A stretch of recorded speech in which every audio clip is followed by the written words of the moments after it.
allegiance to the flag of the United States of America, to the republic for which it stands, one nation, under God, indivisible, with liberty and justice for all. All right, if we could go around the room and introduce yourself, starting with Paul.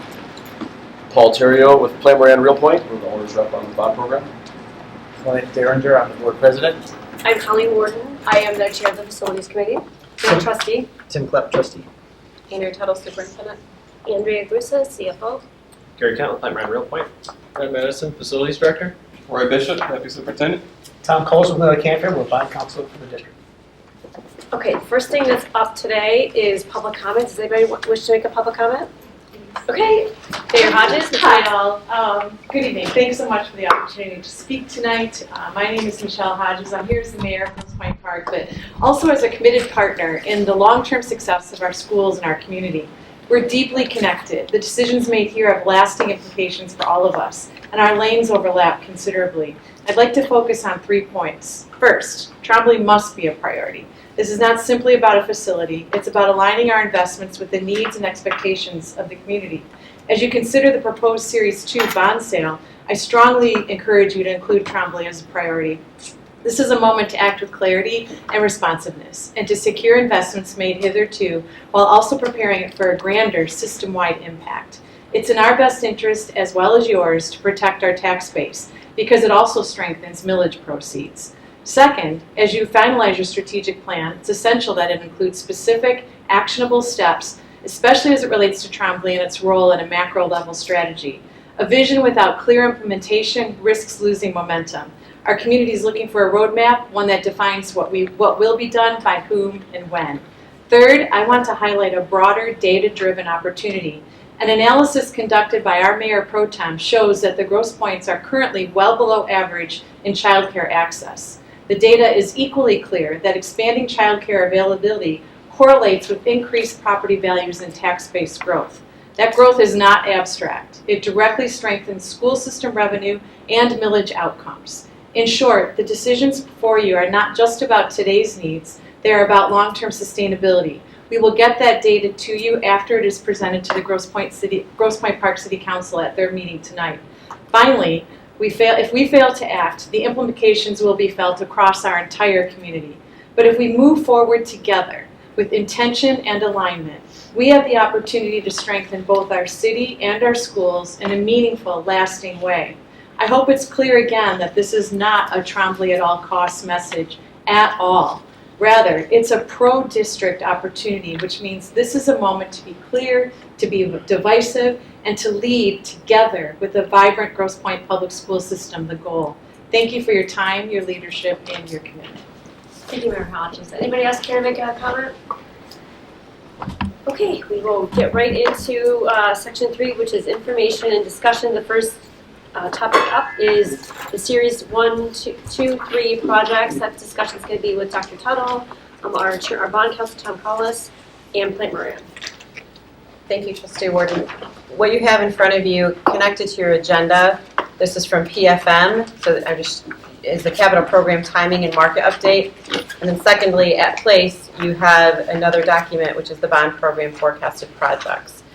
So I'm going to try to succinctly say this. You received a memo from me. We had talked at length throughout the last month or two about potentially splitting the bond series 2, which was slated for $65 million, into 2 series, a $30 and a $35 million series, making it a 4-series project. However, after a lot of dialogue with Plante Moran, with PFM, who are available by phone if we need them, Carrie Blanchett and Sean Wall, as well as Attorney Collis, it's determined that we do not need a second series 2 at this point. We can sell them in April of 2027 and still accomplish what we're hoping to accomplish, which is the completion of Series 1 projects, which are listed. You're all aware of Series 1, but it also allows us to pull Trombley forward.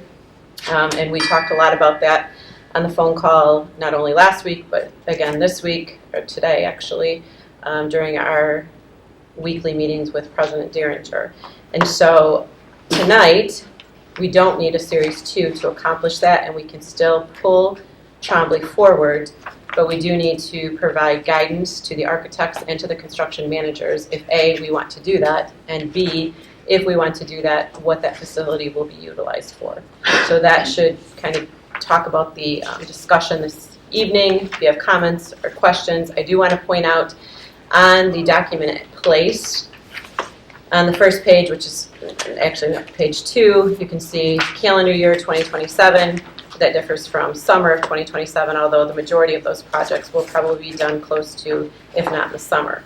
If you flip to page 4, you will see that Trombley is now in yellow with an asterisk by it because there is an opportunity to move Trombley up in A, the planning, and B, the construction of Trombley to get that started. But we do need to identify what that facility will be used for so that the architects can start their drawing and construction managers can start putting estimates on that as well. And then the rest of the projects listed in 2028, again, are calendar 2028. The majority would be done in the summer, primarily those in the white. Trombley obviously probably would not necessarily be done in the summer, but that's a TBD once we determine what it's used for and how quickly the architects and the construction managers can move on that. That's as succinctly as I can say it. If you go to the document that you have in your packet, specifically to page 3, just as a refresher course on how the bond series came to fruition. Initially, in the pre-election phase, we thought we were going to sell, is everybody with me? Okay, we thought we were going to sell 3 series. The first series at $45 million, and then the second series, and then the third series. I'm not sure what the second series amount was, but it's obviously 75 minus, so to get us to 120. Thank you. Then we looked at that middle, which is to sell the first series at $25 million, which is in fact what we did, and then to come back in early of 2027 to sell the $65 million second series, and 2030 to sell the final series at $30 million. But there was a lot of discussion of pulling projects ahead, primarily Trombley, which led us to what we thought led us to this 4 series sale. After lots of discussion, it was determined that in fact we don't need 4 series, that we can accomplish that because we would have the bond revenue for any projects in early of 2027, April of 2027, we would receive the second series at $65 million. Plus, there would still be some money in the bank from the first series because the projects aren't being completed until 2027. So there is plenty, ample revenue to accomplish what we're hoping to accomplish. That being said, the experts are here if you have specific questions of them. This would be the time to ask. I know you've asked a lot of questions along the way. So. Well, I have some questions, and I think there's a couple things I want to point out for our public, because I think, Dr. Tuttle, you and I met last week with Mrs. Agrusa and Dr. Bishop. We talked about why we were kind of shifting course a little bit. So my understanding that is that at one point, this was back in the fall, we decided to do 3 series, and then at some point, the facilities meeting met, I believe, last year, and they decided that they were going to have they were going to break Series 2 into 2 different segments, because I think they were sort of talking about thinking that the economy might be better or something. I think that was the reason for it. I'm thinking that it. I just want to clarify. It wasn't to break it. It was to lower the first one to $25 million versus $45 million. Lower it, and then we would do another one in the fall, thinking that we'd have better interest rates. That happened subsequently after we sold those bonds for pretty great market value. Yes. So that discussion happened after the sale of those first series, yes. So then when we started getting ready for this meeting, I think that Plante Moran spoke with our bond counsel, Mr. Collis, and made a determination that you can't do that unless you spend all the money first from the first series. Is that correct? You don't have to spend all of it, but you want to have a good chunk of those proceeds spent, because part of the question is, when you go to issue your second series, if the IRS is going to look and say, well, what if you have proceeds available from Series 1, so what's your motivation? What's your reasoning for issuing Series 2 if you still have funds available to fund the proper projects that you're looking to do? And so you have to consider what's the sequencing of your projects, and when do you need money, and when do you anticipate that you're going to run out of proceeds from Series 1. So they don't have to be fully spent, because there can be some, you're going to have ongoing projects from Series 1 that you're going to accomplish, that you're going to use those funds, and you're going to have a schedule for how those lay out. The question then becomes, when do you layer in that next series and when do you need those funds based upon what's left? When do you expect to spend the rest of those proceeds? And when are you going to start the projects that you want to fund from Series 2? Because I know that when you think about, we're going to fund these projects from Series 1, these projects from Series 2, from the federal tax law perspective, they don't care which series funds which projects. They just want to make sure that you have proceeds that you're using to spend on capital projects. Because that's what makes these bonds tax exempt. It's a tax exempt governmental entity, like the district, issuing bonds for their governmental purposes. But the sequencing and timing of how much funds you have available and when you access the market for that second series, because remember, every time we issue a series of bonds, the IRS says, I'm giving you a benefit by these are being tax exempt, so I'm foregoing the revenue, me being the IRS federal government, because I want to support institutions like the district for doing that. But we don't want you to take advantage of the tax exempt market. So sequencing becomes important in utilizing what funds, like thinking about what funds you have available for projects and when you need them for your next series, for the next series of projects. So that was the discussion as to, well, when are we going to start the project from Series 2? And when do you think you're going to run out of funds from Series 1? And it sounded like you'll have funds available through a decent part of 2027 to fund the Series 1 projects. And then if you're going to start Series 2 projects sometime in 27, then that's a good time to issue bonds, would be in 27, as opposed to trying to guess what the market's doing. What we basically say, when do you need the money? Like, when do you, for those projects? And that's when you get into the market, is when you need the money. Because again, we've talked about in Series 1 about timing and having to satisfy certain requirements from the tax perspective of contracts in place and expectations as to when you're going to start spending those proceeds and when you're going to finish spending those proceeds, because there are limitations on either side from the federal tax rules. Okay, excellent. If I could add to that briefly, it really is all about sequencing and timing. If you think about November bond issues, most districts don't decide to go hire everybody before the bond passes because they don't want to take all the time and energy and money to engage architects and construction managers. So typically what happens, we actually had 8 bonds on the November ballot that passed, and I think all but one of them did the same thing that Grosse Pointe did, which is wait till the bond passes, then go hire an architect, then go hire a CM, which usually means you get everybody on board by February or March. And it does take 6 to 8 months to get everything designed, to meet with committees, to do all the investigative work and the due diligence before we can really get the designs done, and then we have to bid an award. And so the cycle, the first year is usually a little bit slow to get started as you engage all the professional team members.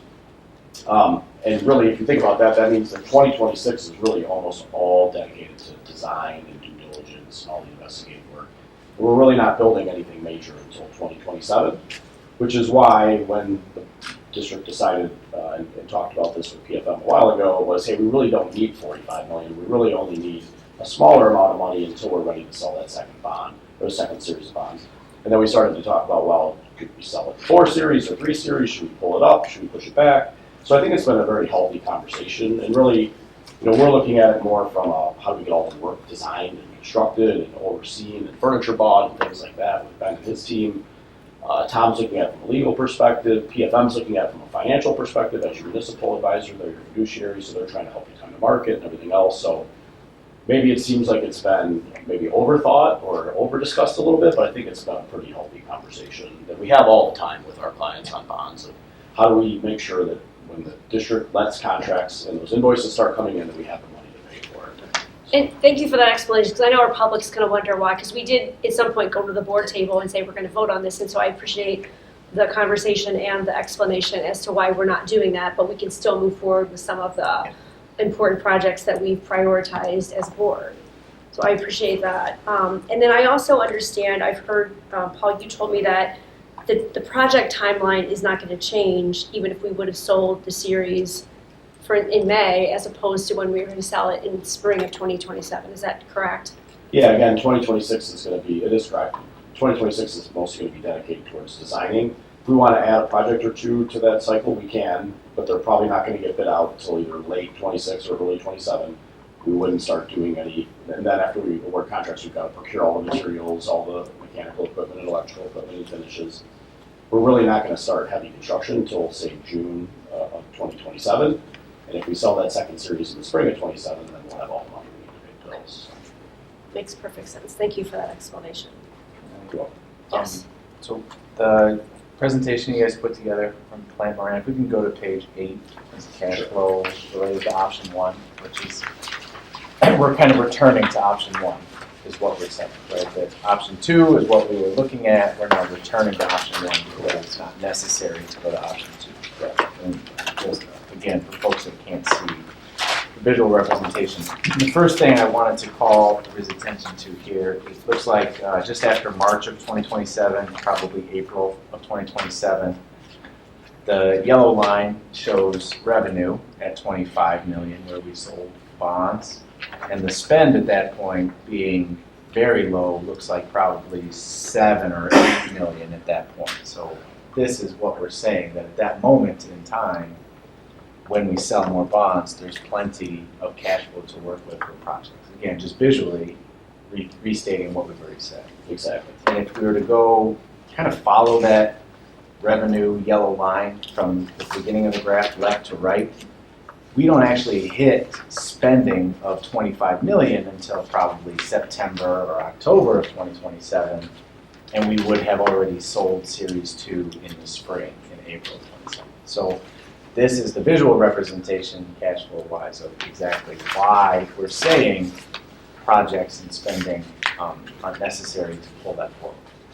Conversationally, the motivation for trying to pull bond sales forward into 2026 was always to try to get started at Trombley because it is unique that we can work on that building because there are not kids there actively. Most of our other projects need to be summer work because we have to wait until the kids and teachers are out in June and we have to be done before they come back in September.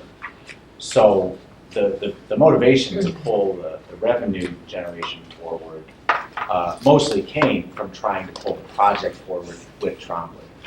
And where I got confused last week was hearing, oh, don't worry, we'll still be able to get started on Trombley in the fall of 2027. I said, wait a minute, fall of 2027 seems like a long time from now, and that there's opportunity to start. And then the questions today that I was finally able to articulate more clearly is whether or not we are sure from all of the stakeholders that we would be able to get design work started at Trombley in 2026. I think that was a pretty simple yes, now that we have an architect and a CM. And then would we be able to start construction in the first half of 2027, given that the building will be available, instead of waiting until the third quarter? So that is the question I would like to put onto the table now, without pulling ahead any revenue generation and sticking with option 1 here. We are pretty sure we can get started on construction work at Trombley in the first half of 2027. That is looking for confirmation again. Yeah, so that's a great question. Part of it is, I know the district's still having conversations about exactly what the function of that building is, what goes on the first floor, what goes on the second floor. And then we need to get the architects into that building, the environmental consultants into that building to understand, do we have abatement we have to do, how are the mechanical electrical systems.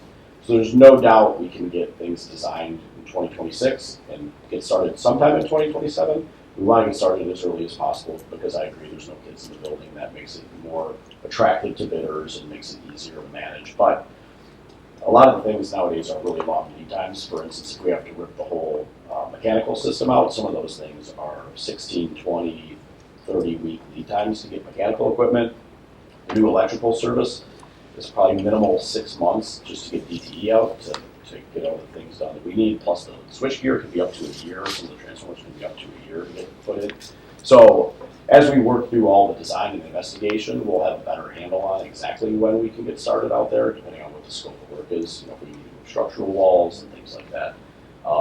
But rest assured, the whole team will have strict marching orders that we want to get started on design as soon as possible, and then put together a good proactive construction schedule to try to start as early as possible and finish as early as possible. But that's going to take a little bit more work. We really literally just kicked off the architect about a month ago and the construction manager just a couple of weeks ago. So we need to give them time to digest all this as well and help us put a plan together. And then as a follow-up to that question, none of this design or the money that we're pulling ahead for Trombley, none of that's going to take away from the bond projects from Series 1. So like starting with North C Building down to the Parcells repurpose, none of that's going to be taken away. Correct. Okay. Yeah, and I think a picture is worth 1,000 words as far as this slide goes, right? Just kind of see what it looks like. When you go to sell bonds, it's obviously complicated. There's new taxable values that get reset every spring. There's when the market's expecting you to come to them to sell bonds. There's when the district issues taxes and levies mills, which for you guys is in the winter. A lot of times it's 50-50 or sometimes all in the summer. So all those things help define when the timing of the bond sale is optimal, and I think in this case the spring does make a lot of sense. But again, sometimes you gotta be careful if you sell it too early or if you sell it too late. If you wait to the last minute, you get trapped in a bad market, which we all don't want. We don't want to have to pay more than is necessary. So there's a lot of factors that go into all this, but generally speaking, yes. But we can certainly pull up Trombley. We can get started on the design and investigate work as soon as possible. And as soon as we know exactly what we're getting into, we can give you a more detailed design instructions. Well, I think we are going to talk about that tonight, Dr. Tuttle. Yes, yes, we are going to talk about the use tonight. Great. Thank you for helping clarify. Again, I was crossed up for most of last week, so today you guys got on the phone, helped Dr. Tuttle explain it to me, and it was clearer, and now it seems, I could not understand how the project had been disconnected from the revenue, because I know that's why we initially tried to pull the revenue forward. And then all of a sudden it was disconnected, and I could not understand that break. So thank you guys for rehashing and clarifying specifically for me. 'Cause I was, It seems simple, but it's pretty complicated. So for Attorney Collis's sake, not that we wouldn't love to have you here for the full meeting, but we're all in agreement that contrary to what we had anticipated, which was approval or recommended for approval for the bond sale authorization, that is no longer going to happen in May, and that we are going with the second original plan, I guess, but this middle column. So anything else for Attorney Collis before he leaves us? Can I just clarify? So legally, we sort of have to do it this way because we don't have projects that are lined up. We still have money to do our projects. So until we have the projects lined up, legally we can't do that because of what you explained with the IRS regulations and. Yeah, it's just, I mean, you said, well, we think the rates are going to go 2% higher next year and even the year after, so let's do it all right now. Well, we can't, right? I mean, you're legally not allowed to issue all the debt now for projects that you don't expect to start in 27 or 28 or 29, right? So we can't, so the answer is yes. There is some flexibility on timing, and again, we're targeting April, but that might be May, just depending on, like, there's some flexibility on, you don't need to be locked in the exact month at a particular time. You still want to get a sense of a spring, because you want proceeds for projects that are commence late spring, early summer. Obviously, for the projects that need to have students out of buildings, you're going to there's a natural break there where you're going to get into buildings, you need proceeds by then. Trombley is a unique situation because you can, once you get designed and get things going, that was really kind of the driving point of, do we want to really move? From a legal perspective, you've got some flexibility, but it always comes down to, when do you need the money? Like, that's the key, number one consideration from the legal perspective is, when do you need the money for the projects that you have expected on your time frame? And then we kind of think through these other variables of, like, okay, what's the market potentially look like at that time frame? When do we levy our taxes? The support of, like, when do we need proceeds from bonds for projects?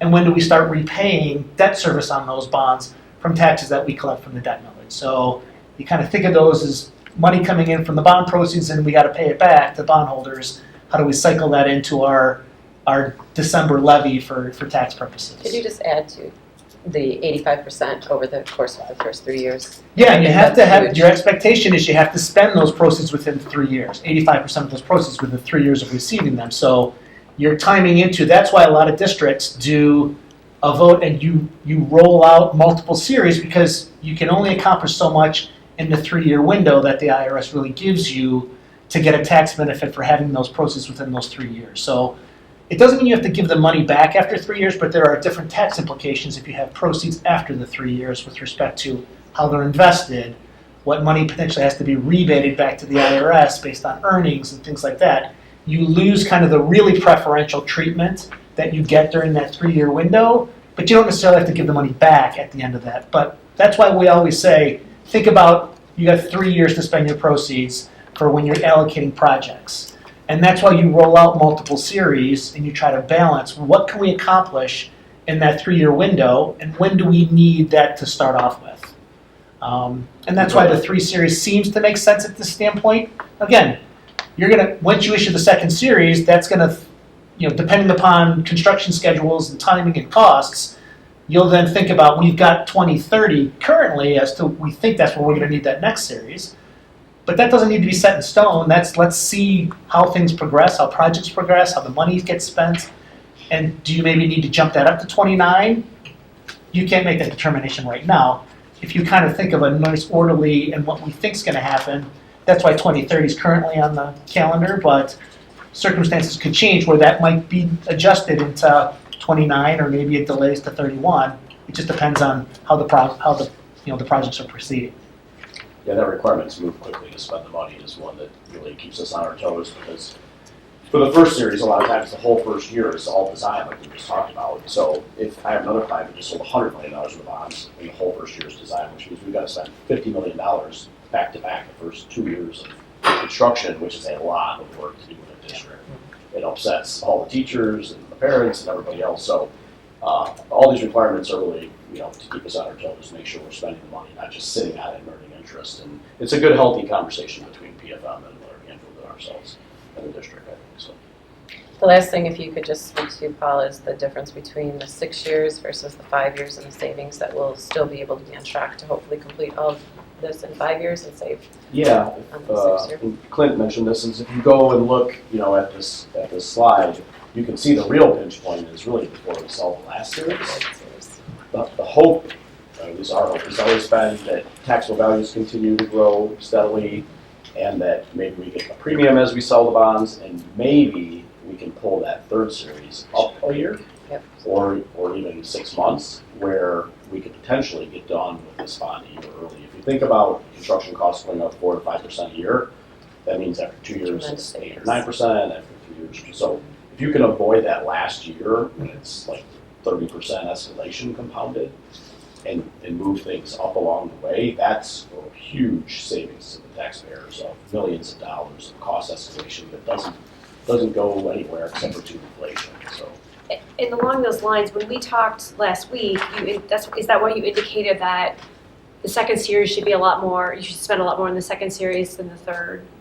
Yeah, as much as we can pull ahead, as long as we can make the case that we're going to spend it, then the more we can pull ahead into that second series, the better, and that'll hopefully help us.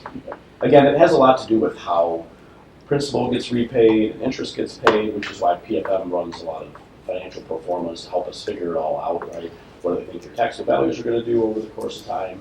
So it's a complicated equation, but we're always looking to be efficient. Right? If we can get the architects to draw faster, get the construction people to build faster, it makes them more efficient, their fees go down, their staffing costs go down, we avoid general conditions, and escalation is really the big one. But it literally is millions of dollars that just goes to pay for the same thing that now costs more. I think the loss of buying power, from the first year of bond to the last year. So on slide 8, in series 2, as it's defined there are 3 summers. They're not visually shown that way, but if you look at the months and the years there, it's summer 27, summer 28, summer 29 are all tucked into series 2 there. Series 3 has 2 summer cycles, right? So that's 50% more work in series 2, just based on availability of the building. Yeah, I guess another way to say it is we're going to be having the same conversation again in a year. Talking about how much should we sell, right? So. Yeah, the question is how much can you accomplish in any kind of 3-year window? Without if you raising can, the millage rate. Yeah, right. So just a couple of simple ones, maybe, hopefully. The listing of projects on Series 1, 17.8 million. So is that less? So Colleen has asked, we're not pulling anything out, right? We're not, correct. Right? So that's you hear that that's correct. Was this expected to be 17.8? I think we met in November after the bond sale, and we picked the projects for the first series. Was it 17.8 then, or is it lower now, and that's what allows us to pull in Yes. Trombley? So one little footnote Gary's got says that those are just hard construction costs. It doesn't include all the soft costs, right? Okay. So if you put another 30% on those, that gets you pretty close to that 25. Okay. A little bit of cushion, Okay, right? That but makes we can use, but we have enough of those, because of, you look at those, that cash flow diagram, we have the money, like we have the money to initiate the Trombley designs but we wouldn't, the 6 million that's referenced on page 4 for Trombley, that's part of series 2, that's not really, I mean, I guess I think about it, it's not really coming out of the 25 million, right? It's Correct, because we will have sold Series 2, so the design kind right. of comes out of Series 1. the hard Then we will construction will have- come out of yes. series 2. Right, and the Correct. design might be somewhere between 6 and 10% for all the different people that play a role in that, so maybe it's $500,000, $600,000. Yeah. Right, it's really the 6 million is really the hard construction once we get started on that. Okay, so but that's the way, I guess, whether, for simplifying for myself, it'll be design is coming out of series 1 and hard construction is out of series 2. Yeah. Essentially. Yeah, okay. Okay, and series 2 is pegged for, is it April 2027? Well, we just Sometime talked about that, spring spring, 2026, might be May. Yeah, Spring. spring. You'll have this conversation again. Okay, Or sometimes it's later or something. okay, okay. On the cash flow diagram, in spring of +27, that first, the end of series 1, start of series 2, you can see the gap Yeah. between what we've spent and what we had in revenue there. Yep. And then the revenue jumps up to 85 million, Okay. which is what says, yeah, we're fine. All right, so what about the elephant in the room, which is, how do you do design without really knowing? I think that's the next piece, but, I mean, like I said, as much as we're paying Attorney Callis to be here, so I want to make sure we get his answers, and then we can go into conversation. So, first of all, I want to thank you, because I know you had to drive 5 hours to be here today, and we're anticipating coming back early, so thank you for doing that. But anything else for Attorney Callis before we let him go? As the calendar changes to +27, is that when we probably see you again, or is there more to see you in series 1? Probably not for Series 1, since that's just a matter now of spending the proceeds on the projects, and you get to have the fun time with the architects and designers on that. So yeah, it really is when you really start gearing up, when we want to do that bond resolution for Series 2. And again, you're going to want to give yourself a couple months before we're going to get into that, so you could probably start considering that in the fall or early, because once the board authorizes the issuance of the bonds, then it's just a matter of, from 2 months, then you'll have proceeds in hand. You could be that quickly, or it could be a little bit longer if you wanted to take some more time and have that time period. What we'll want to consider for Series 2, we did differently for Series 1 because of the time constraint for Series 1. Remember, we had the election we had to issue before so we could levy the tax December 1. Here we're going to have a much more kind of relaxed schedule, and so that'll be where we'll want to have a good conversation, a thorough conversation with PFM, the financial advisor, as to what's the best method of sale, depending upon the market that they're going to forecast for you in the spring of 2027. That's why when the question goes, well, can we do the resolution now?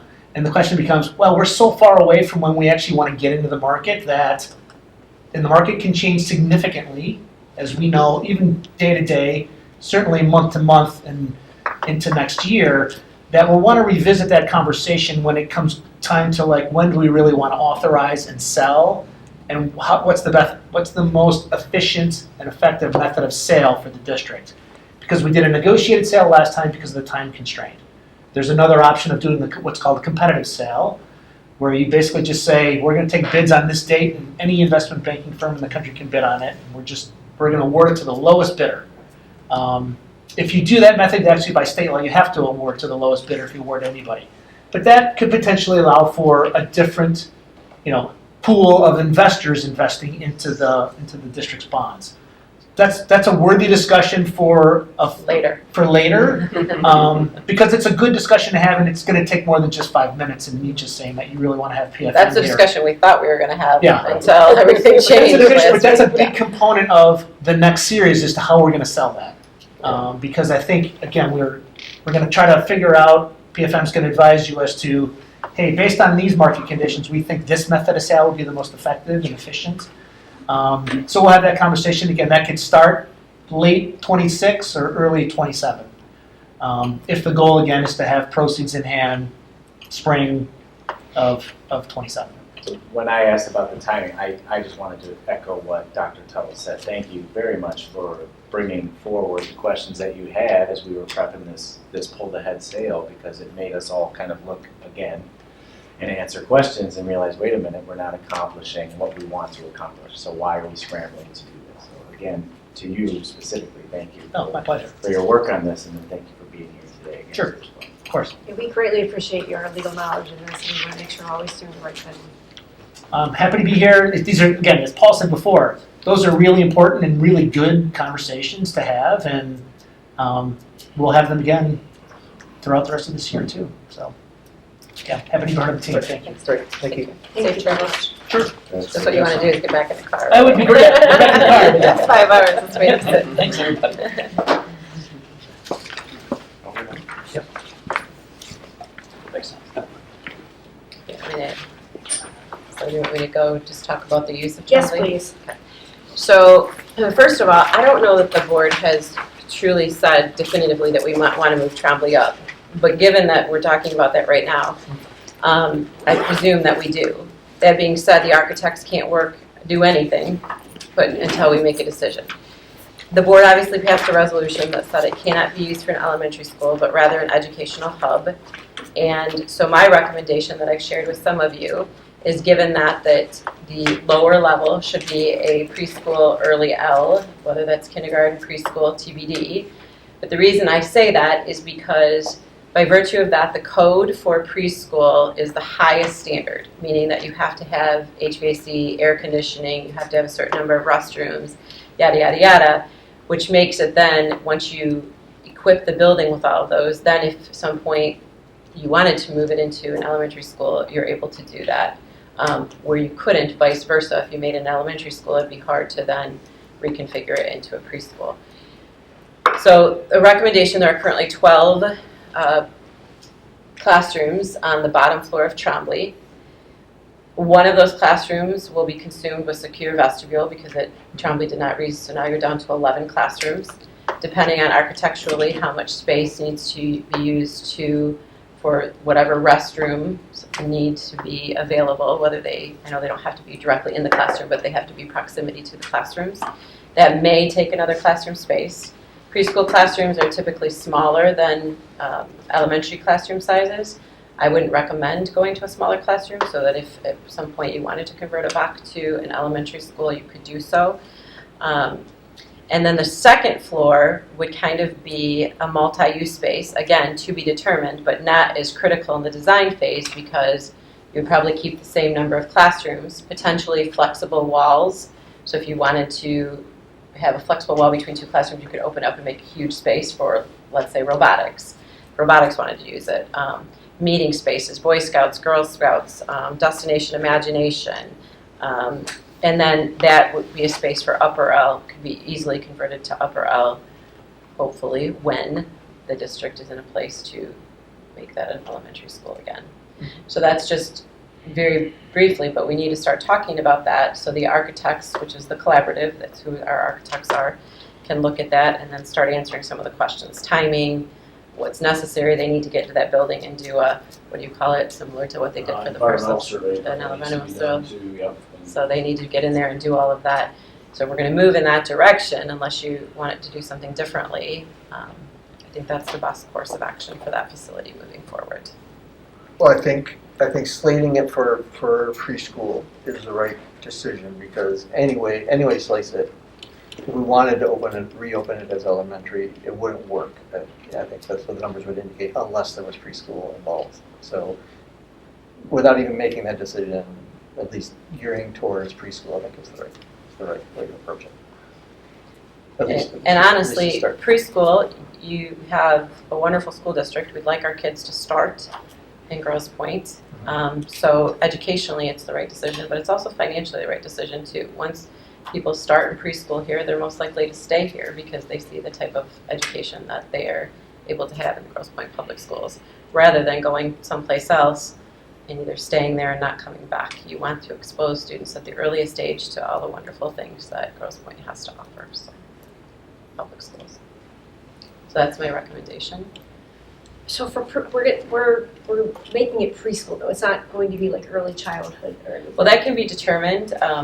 If you wanted, I mean, depending on kindergarten numbers, you could do whatever, but it's going to be fitted as a preschool.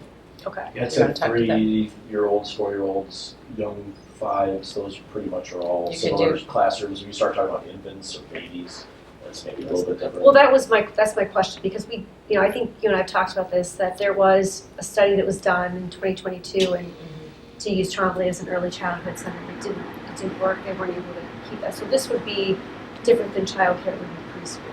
It would be preschool. However, you could have childcare after school. So, again, in my previous experience, you had before and after school childcare at the same facility you in preschool.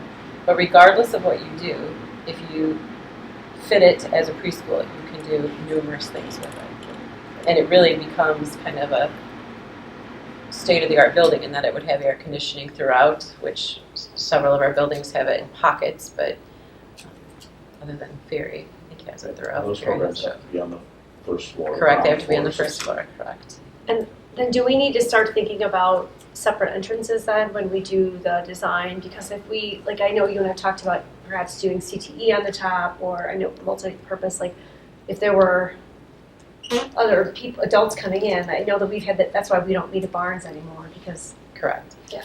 So that's where the collaborative, your architects get involved, and that's when you get a committee or however you want to facilitate this together to talk about exactly what do you want on the second floor, and then how would the flow of traffic go.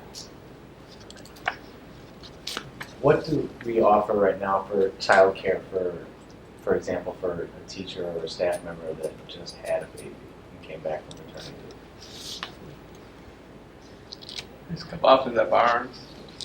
I want to say. Infants. So the ratio from a strictly business perspective, I don't want to get in it, infants and tots is very expensive because the ratio is like 4-to-1. Don't quote me on that, but that was back in the day. And therefore you have to charge a lot more for that. But you obviously could consider that because you're getting into. And I don't, what do we offer right now? Is there anything that is available? I don't. Yeah, I can double check what we offer at Barnes right now. I would just suggest if we do start considering that we go back and look at, I mean, we spent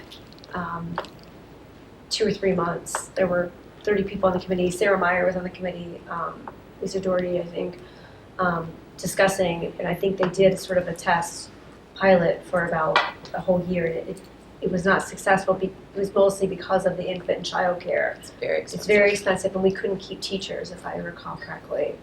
That was the biggest problem, was getting teachers to come and take care of the babies, and it was just really expensive.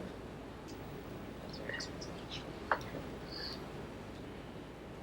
And I'm pretty sure I still have that, because I was on that committee. I'm happy to forward that to anyone that wants to look at it. I know the district has it too. Yeah. And then today, we mentioned some other thoughts for programming on the upper floor, right? So how, we're not gonna solve it here, this isn't the scope of this conversation, but strategically, right, we wanna marry this opportunity with connecting to the careers of the future, right? Like what are those? And I heard you have a couple of great ideas. Could you reiterate that for everybody, kind of the stuff that you mentioned? Well, in my former district, I brought in, and you can't just keep adding unless the student, but I brought in a 4-year engineering program, which is remarkable for kids going into engineering. 4-year biomedical science. I brought in a 4-year business program, which was run, I mean, we had every department, and we went to Chicago and visited that. We were the only school district in the state that was called the VEI, Virtual Enterprise Incorporated.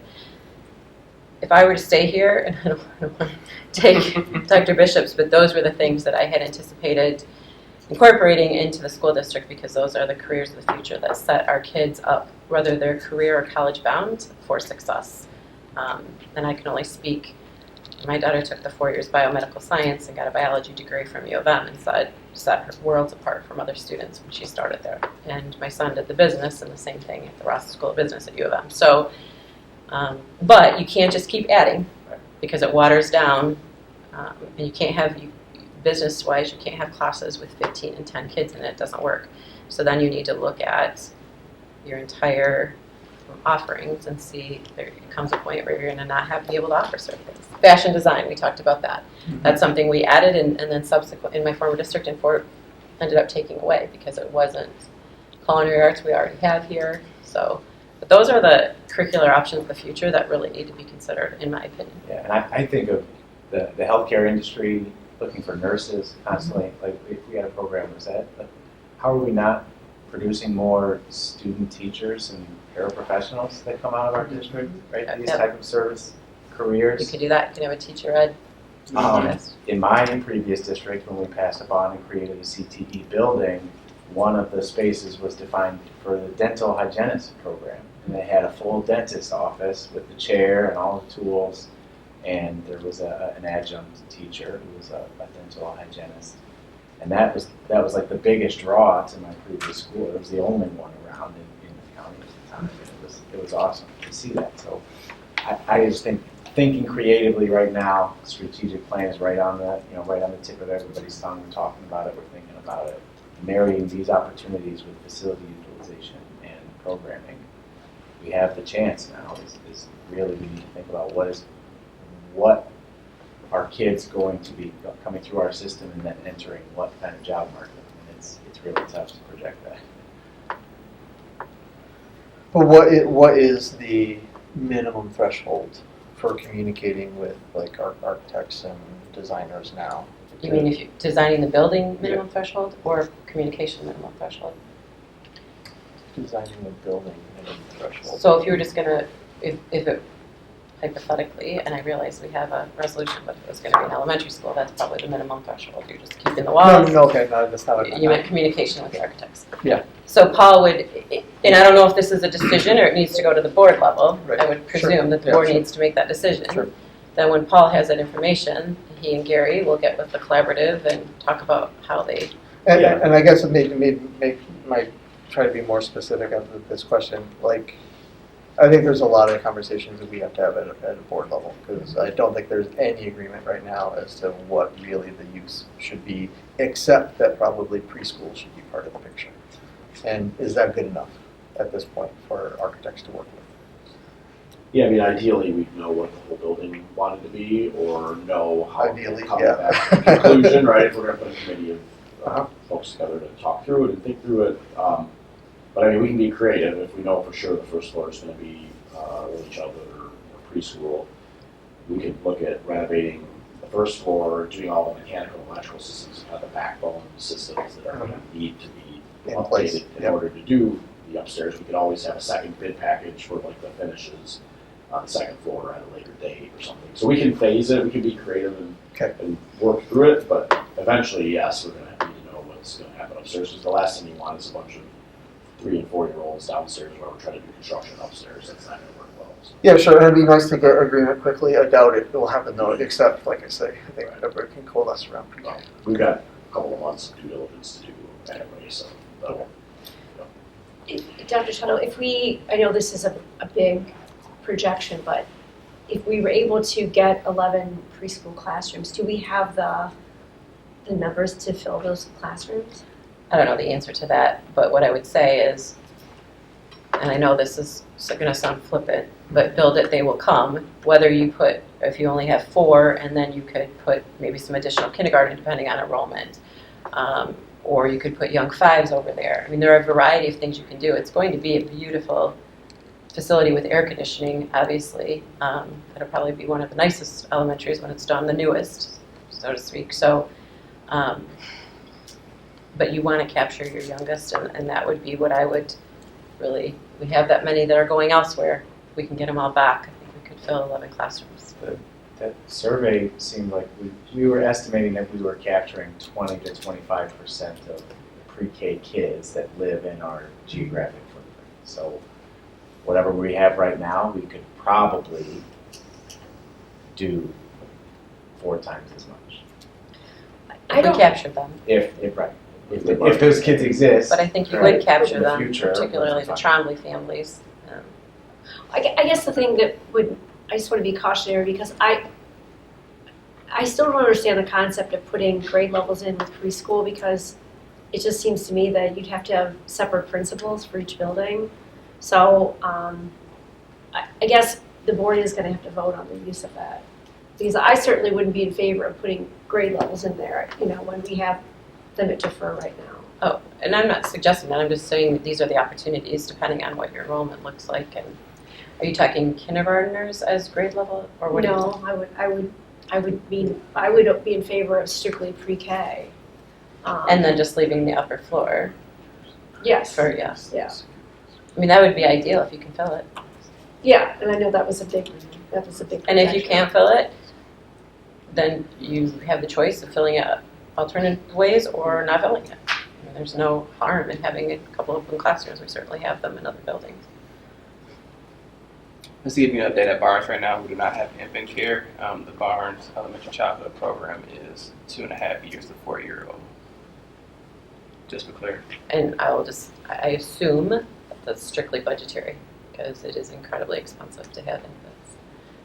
It's a 4-to-1 ratio. I don't know if you know, but that's what it was back when I was working. We talking about like within Lara as far as the guidelines we get The to. way you have to follow, yeah.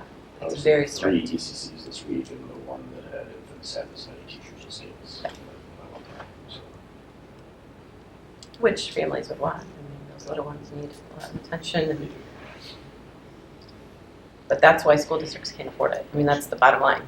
It becomes a business decision, which whether you want to think of it that way or not, it's expensive. And if you use your resources that way, either A, the parents have to pay a high bill, which is quite frankly what I did in my previous districts, and parents did pay it. So, or the district has to compensate, and that comes from something else.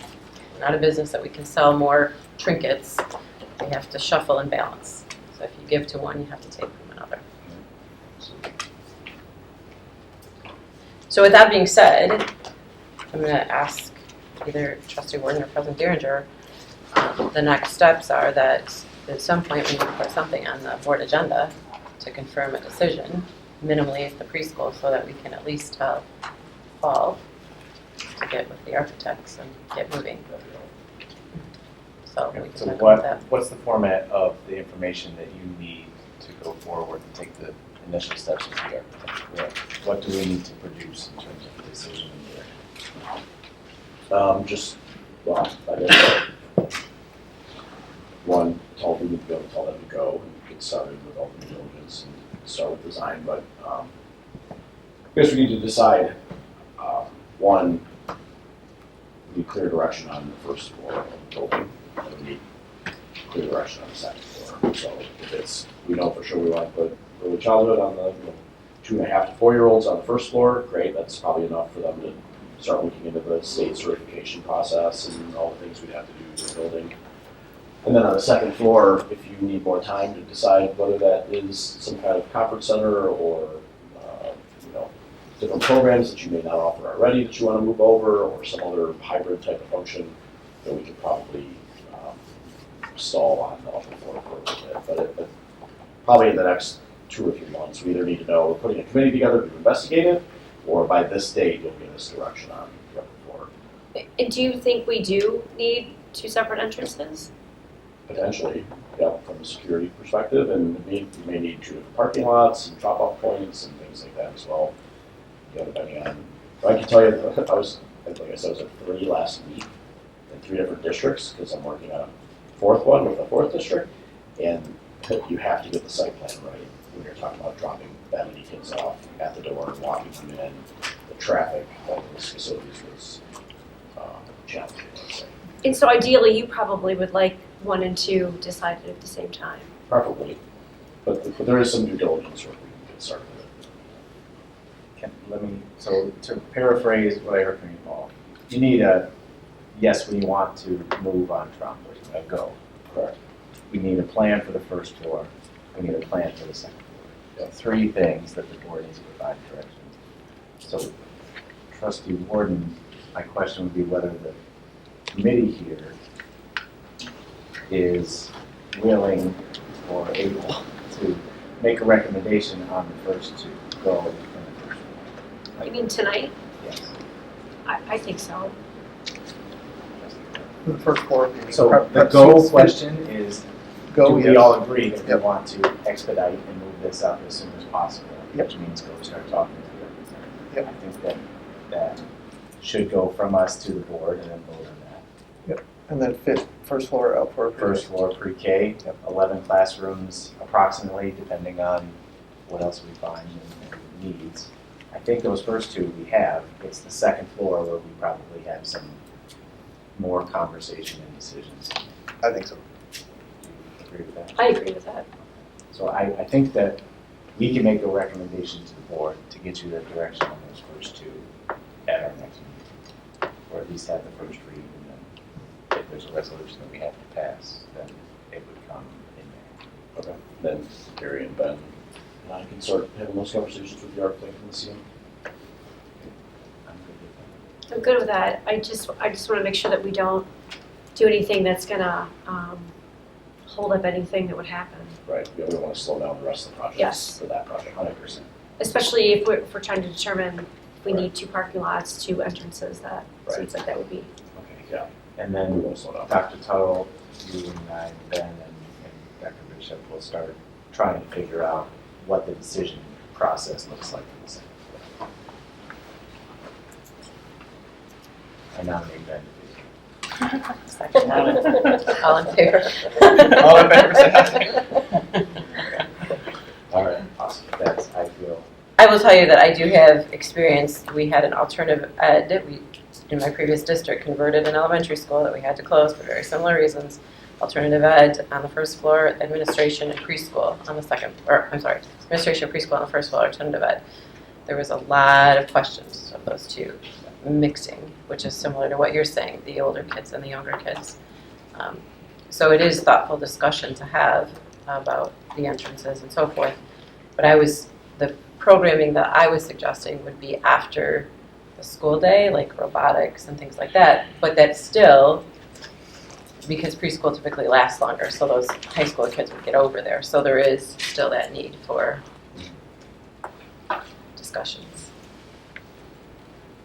Ben, anything that I didn't say that you'd like to offer? No, I thought all points were made, and I'm good with Gary? it on my end. Roy, anything else? Okay. Andrea? Okay. One Right. more, one more. I didn't ask you. Just to throw a monkey wrench into the middle. The elementary grades also need, what elementary grades also have to be on the first floor? First, or through second. Through second. And what is is there any conversion of a pre-K room to an elementary room? Or is it just Square growing? footage, but that's why I suggested keeping those classrooms the size of what would be an elementary classroom. Because preschool classrooms can actually be smaller. I wouldn't go to that smaller side. Okay. Because then you forego. Yeah, the big question is, if you have 3 rooms side by side, when you turn it into early childhood, do you need a workroom for the teacher, do you need a bathroom? So I've got those 3 rooms, and if you turn it into 2, the outside one's in the middle one becomes all those other functions. So that's the kind of thing the architect has to figure out for us.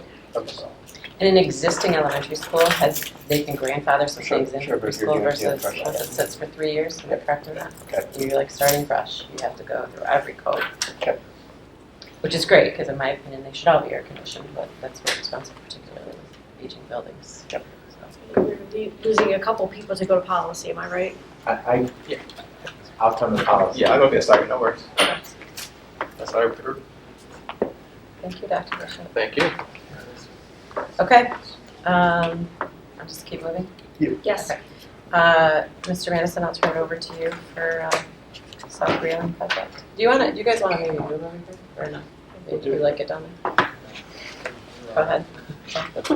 Sorry, we were discussing something. Sidebar. So tonight I want to bring the South Railing project to the group.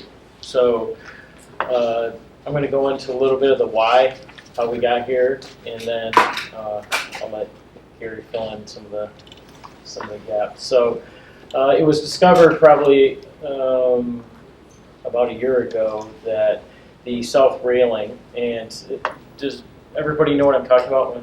All right, well, I took the liberty to take some, now, It's on the, when I hand this picture down, this picture was taken 20 years ago, so it does not look like this right now. So, this is what we should just so you're all aware of what I'm talking about this evening. It's actually on the Okay.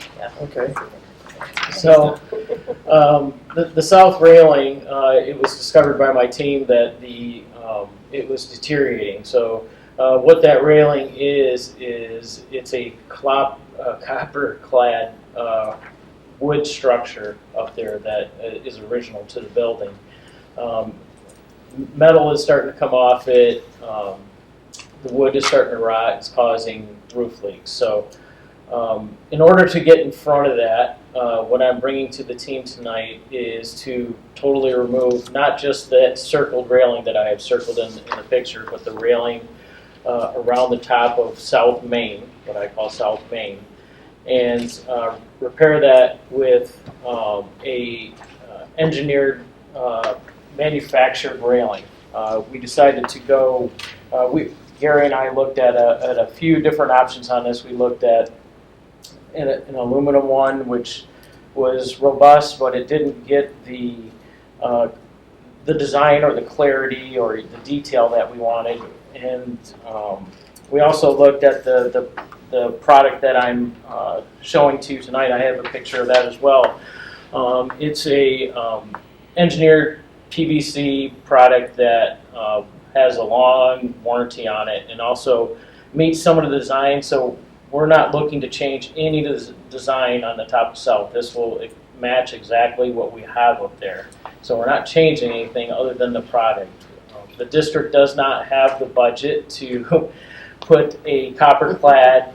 We'd have to get a coppersmith, and it would be a considerable amount of money to put back up there what is up there. So I'm going to pass this down there.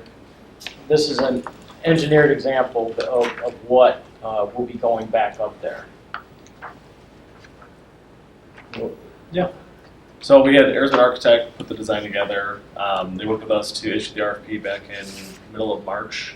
End of March, we actually received a proposal from, it's a specialty project, right? It's going to be unique because we're going to be doing all the sidewalk replacement out in front of the South at the same time. So it's kind of unique in the approach to it. We did have a bid submitted from Fulcum Contracting, who's also doing the windows over at Trombley. And they submitted a bid back at the end of March, March 31st. Their total bid for the project was $322,895. We do recommend carrying a contingency amount of $35,000 for a total project award of $357,895. Like Ben said, it's a very unique project. If anyone's afraid of heights, I wouldn't recommend going up and looking at it because the railing does wobble a little bit when you're up there. But the total timeline for the project would be we'd start around June 15th after school's let out, and then have this wrapped up prior to the end of summer when students are back in session. The goal of this, just piggybacking off of what Gary said, the goal of this is to get in front of this. Right now, I feel like it's not a safety issue. The students are safe right now, but I want to get in front of it so metal isn't falling down on students, the railing isn't falling down on students, it's not going to damage our slate, our beautiful slate roof on there. So it's really trying to get out in front of this issue before it becomes an issue. So just to be clear, the motivation behind this project coming from the sinking fund is not the aesthetic, it's the roof leak. It's all inclusive. So I want to get away from the risk of a piece of metal coming off. That's where we have open campus for lunch. And also there's pieces of that railing that are starting to deteriorate. The wood that is underneath the copper clad that's starting to deteriorate. It's loose from the building. So I want to get in front of that and avoid any issues. Ben, can you just explain why we even need this railing? Yes, that's my question. Well, you and I I mean, talked about it, so. The goal, I met with the Mothers Club on this as well, just to have clear transparency on it. The goal, this is part of the original building, that look, and it's not, I don't want to change anything that, the way that the building looked 100 years ago. It's also safety for my team. My team would be the only group up there, but you still need a railing up there to keep my team safe when they're doing maintenance. So I don't want to change how the building looked 100 years ago, and also we have to provide a means of safety for my team when they're up there doing maintenance. Okay, there's a functional use to it then, when you guys For my when team, you guys- when you nobody guys- else is going to be allowed up there. It's not purely Correct. aesthetic, okay. Any questions on? Does Holcomb have to actually, are they gonna, where are we sourcing the railing from? I mean, I saw the picture of it, but they're not, are they doing the sourcing of it, or are they? Yeah, they'll be working through API. I'm trying to, I had it. Icon or what, some kind of cosmetic or composite, right? Yeah, it's Architectural Products Incorporated. That's the name of the company. That. It's such a, like a one-of-a-kind type of thing, Yeah. right? So they're just, what are they? Yeah, this is what they do. If you go to they're out of Royal Oak. They do projects like this. Okay. So very unique designs. So again, the goal is not to change what is up there as far as aesthetically, just the product itself. Like it's going to go to a PVC product instead of a copper-clad wood product. Just full transparency. Yeah. Gary, the bid tabulation sheet is blank. Yes, yeah, Ben and I talked about that. For some reason it was printing differently. We'll send an updated one. The only bid we received was Holcomb. Okay. They are working over at Trombley. They've been doing a good job. Everybody else was a no bid on that list? Correct, yeah. Yeah, again, it's kind of one of those specialty projects. It's not, I guess, in terms of general contractors, a huge project. So for them, it was appealing because they're already over here working on Trombley, and they had contractors in the area that could do the work, especially with the contractor that's going to be producing the actual railing itself. But they were the bid that we received. Yeah, Holcomb has done, I've worked with Holcomb on 3 projects already in the district already. They've already done 2 restoration processes in the auditoriums at Pearson South, and did a wonderful job for the district, so I'm extremely happy with them. All right, moving on. Trucks? Yeah, trucks. So again, I'll jump into the why on this. So we have a aging district fleet. Right now we have roughly 20 vehicles in our district fleet. So that goes trucks, vans, etc. So what I'm trying to do this evening, I've already started it basically in the Poupard auction, is to make our fleet, for lack of a better term, leaner and meaner. So the average age of our district fleet of vehicles is 16 years old. So it's becoming costly to do maintenance on these vehicles. I sold 2 vehicles that they were 2 F-550 dump trucks in the Poupard auction. So my goal is over the next 3 years is to add 4 new vehicles and reduce our fleet by 7. And I've already done that with 2 vehicles, as I said previously, with the vehicles that we sold in the Poupard auction. So the first vehicle that I'm bringing to you tonight is a F Ford 550 dump truck, similar to what we sold in the Poupard auction. That comes with, it has a stainless steel bed. It's for loading salt. We could put mulch or whatever in bulk in that one, and it comes with a dump tarp, hitch, lights, has a plow on the front of it, so we'll be able to use it for plowing. That vehicle comes out to $108,000, $845. And then the second is the Ford F-250. And that vehicle has lights, plow kit on it. It does not have the stainless steel bed on it. It's similar to what you see the newer truck that Big Al is driving in the district right now, if you know who Big Al is.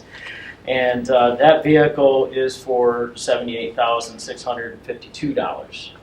So Again, I'm trying to reduce the number of vehicles in the district, to reduce maintenance, to reduce insurance, but also to bring that average age up that we got at 16 years old. That is just an old age for the district to perform maintenance on those vehicles. So that's my request this evening. Do you have any questions on that?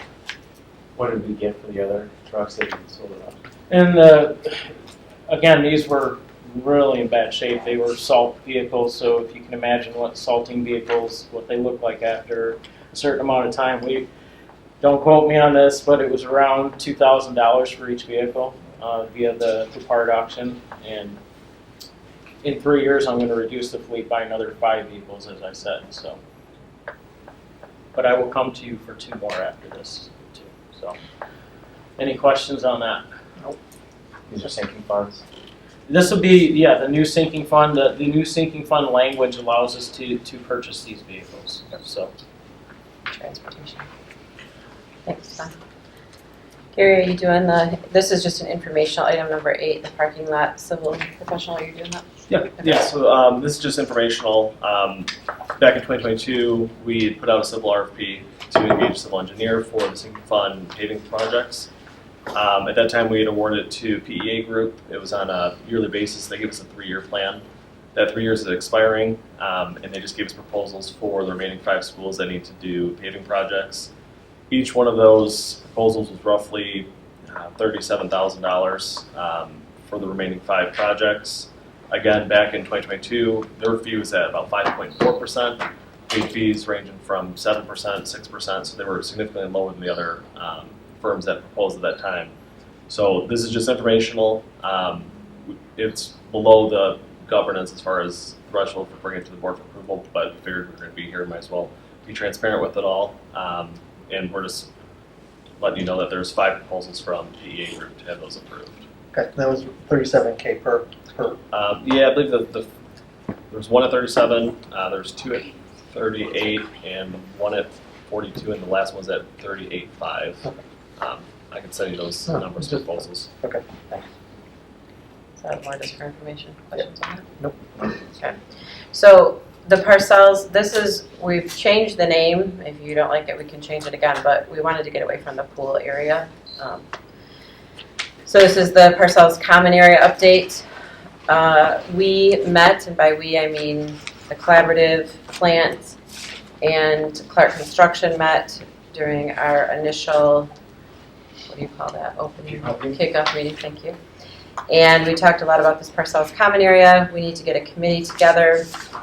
If you open that link, the committee, as recommended by the collaborative, would consist of 2 to 3 district administrators, the parcels principal or designee, 3 to 4 teachers, building staff, 2 to 3 parents, 1 to 2 community representatives of project management and architectural firms. Obviously, this facilities committee, which is the 3 of you, as well as administration, and then additionally some representatives of robotics coaches, and anyone else that you want. But the collaborative was pretty clear that you don't want a huge group there so that you can focus.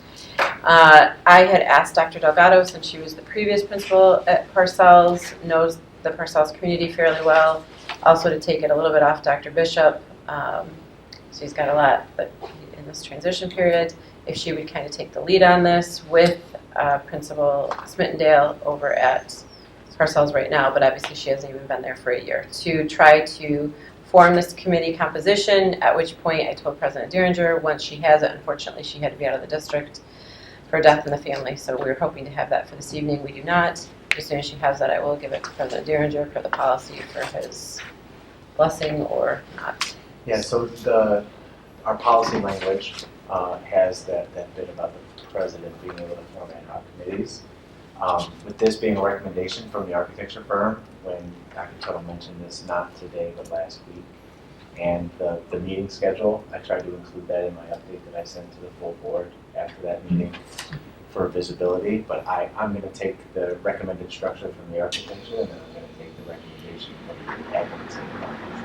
So we can say that it was endorsed by the board president, but it makes sense to me, the structure, and I think so I wanted to stay within the governance structure, but really that just, thumbs up to what comes out of this recommendation. And then I'm going to skip to 12 because these are the future meeting dates. There was discussion whether to have separate meetings for these committees and then bring a recommendation to the facilities committee.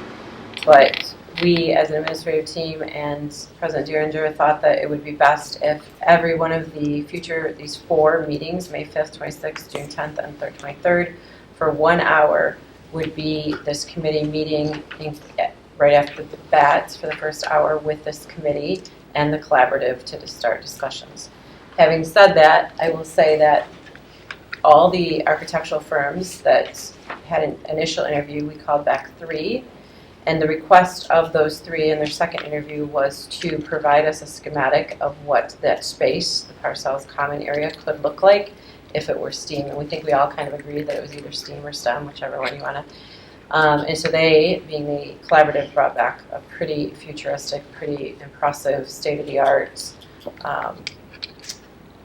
rendition of that.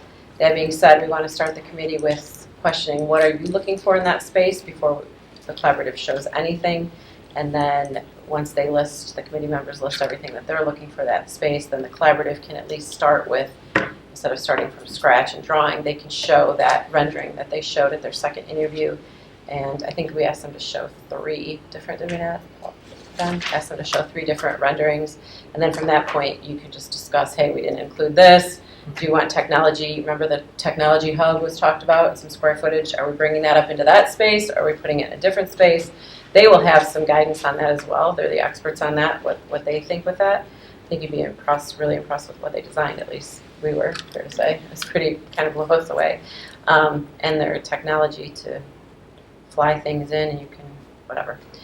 So that is kind of the plan, that starting on, once that committee is formed, hopefully sooner than later, we would notify those individuals, we would tell them the objective of their mission if they choose to accept it, and then they would attend those 4 meetings for an hour each, and hopefully that would be ample opportunity to have that designed so that we can then start the bidding process and so forth. So that's kind of where we are with that. So the concept is to kind of merge that with our facility committee meeting schedule, to make those special meetings come here, since we would be part of the meeting that way. I thought that was a good idea. I thought for sure you and I would talk about it in the meantime, and I have not talked to you about it in the meantime, so that was the thought when it came up. Okay, Sounds like so a great idea. on those meeting dates, are those the only meeting dates for the facilities committee through May and June as well? Or are there any additional I facility think meetings? those, unless something comes up, I think the intent is to have an hour with them and then regular business. Okay. We won't have I will be watching England play Ghana on the 23rd, so I can help on that. the 23rd. Boston. Well, that'll probably be the final meeting, so hopefully we'll have a good handle on the 10th, and if we need to move it. And a party. For the design method, you know. I want to be clear. And those will also be, not all of them, and I don't want to speak for Dr. Bishop or Trustee St. John, but those will be potentially in conjunction with policy if we need all of those for policy too. When you talk about state-of-the-art and what you saw in the rendering, can you just give us a sneak peek? Because I keep hearing it's going to be state-of-the-art. I mean, it's hard to describe. It was 2 levels. It was, See it. you need to see it. I mean, it was open, windows, natural lighting, rooms with glass. I mean, it was stunning. Lots of different spaces, whether it's a maker space, places for kids to create. There's just, It's a big space. it's a Especially if huge you space. Put a second floor in there, Yeah. a lot of possibilities. So they designed it as 2, and then I think that they didn't have the tech hub in it, which would obviously encompass some of that square footage, did they? I don't think they did. They didn't show that. So that's the first decision that needs to be made, which hopefully they'll recommend. They had said potentially another classroom for that tech. Once we get sure, but Flexibility is the key, right? I would love it if the whole space was a STEM space, if you could find a different space for that tech. Sure. Yeah, I'm excited to see it. Yeah, that sounds fantastic. So, and they being the collaborative, I think one of the reasons we chose them is that they're incredibly high tech and can accomplish a lot in a short period of time, where it would take other architectural firms a long time to design it. They're literally putting drones through there and cameras through there, and it's crazy cool what they were doing. And then they can, I think they'll be able to, I don't want to speak for them, but I think they'll actually be able to move stuff as we sit in that meeting. Like, oh, we don't want that room there, we prefer it here, we don't want that room at all, we want this in lieu of, or we want a bigger space here, whatever. I think they'll be able to potentially manipulate that as we talk. So as I said, Dr. Delgado's going to kind of be the lead. She knows that. She's excited about that. She would love to. This is kind of, construction is kind of beyond her scope right now, so it's something she wants to learn as well. So it's a win-win for everybody. And I have nothing further. So I'm going to go to committee Q&A. Okay, anyone have questions or any discussion that we haven't talked about tonight? The only thing that I had is actually, I had it under 11 action items, is I will follow up, I will write a resolution for engaging architects on Trombley due diligence, which kind of will encompass the first two things that we talked about during the Trombley discussion. I will, and then I will get that to Dr. Tuttle, so it can be a first read item on the 27th, which means we would vote in May on that resolution and give clear direction on some actionable items to Plant Moran and to Ben, and then once we have that piece of it, we will start working together with the full board on coming up with a decision on the second floor. Okay, my only question is do you think in the next couple weeks we can come up with a decision on the second floor as well, so that we can do it all as one package? I don't think so. I don't want to say that it cannot be done, but I think we're going to have to really think hard about how we collaborate together first. We're going to have to design the process for feedback with all 7 trustees, and then make a decision. And any time that we've had that challenge in front of us, it's been tough. So I want to get the actionable things, I would say, to the full board, where I think there is mostly agreement or unanimity even, and then discuss and debate after. I don't want to let the discussion and debate slow down the actionable items as possible. Paul, when would we have to ideally get you the second floor use once we pass this resolution? Like weeks, months? I mean, weeks if we want to make it all one package, but if we had to break the design or bid package out, we could certainly do that for the second floor, like we talked about. Maybe the first package is the first floor and all the mechanical, electrical, plumbing systems, and then that buys us some time to design the second floor if we had to, but ideally in the next 3 or 4 weeks. So if we voted on a resolution in May for the first floor, you'd want another decision within like the next 3 weeks after that? Yeah. Okay. I think we can. Okay. I think focus on the one piece of it first, and then shift to the second piece. Okay, sounds good. That bill? Is that an instrument? Oh, it's a belt. First I thought it was an instrument. Like, that kid's got some good lungs. Okay, any other I need a Martell to take care of it. action items or follow-up? Okay, and then we've already discussed future dates. Is there anything else? Okay, then we are adjourned. Thank you so much. Thank you, everybody. Thank you. Oh, here. You guys want to see? Here you go.